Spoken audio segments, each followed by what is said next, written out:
विशालाकांक्षी मंडप, अन्नपूर्णा भोजनालय, पंचकर्म सेंटर आणि योगशाळा आणि शंकरजी मंदिर असे लोकेशन दाखवलेले आहेत आणि टॉयलेट वगैरे.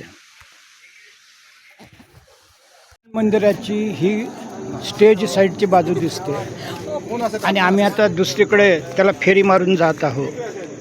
पावसात सत्संग होता तो कमळमध्ये नाही झाला, समोर ग्राउंड तिथं पण झाला नाही. आता मी उजवीकडे ह्याच बिल्डिंगला फेरा घालून सत्संगात जातात. तर अशा रीतीनं इथं सत्संग सुरू झालेला आहे आणि मला एकाने सांगितलं होतं की टेक्निक मी तर फॉलो करत आहोत. अशा रीतीनं आता मी सत्संगात प्रवेश करत आहो आणि इथं नुकतंच मोरया रे बापा मोरया रे गाणं झालेलं आहे आणि आता गुरुदेव स्टेजवर येतील असं वाटतं. तर हा असा सत्संग हॉल आहे. अद्याप गुरुदेव आलेले दिसत नाही आणि मला प्रश्न विचारायचा आहे म्हणून मी मोठ्या हौसेने पुढच्या रांगेत बसण्याचा प्रयत्न करतो. ही इथं म्युझिक टीम दिसतं.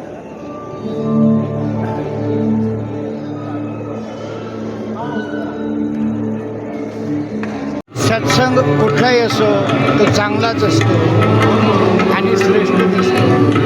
अशा रीतीनं मी श्री श्री रविशंकर यांच्या सत्संगात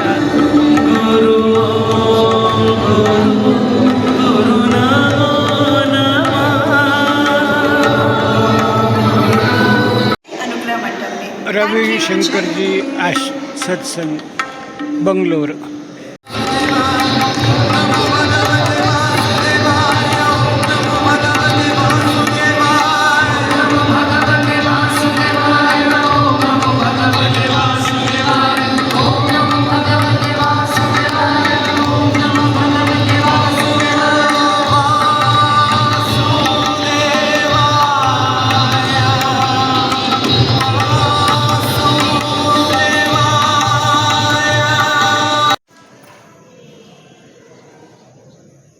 तो विश्राम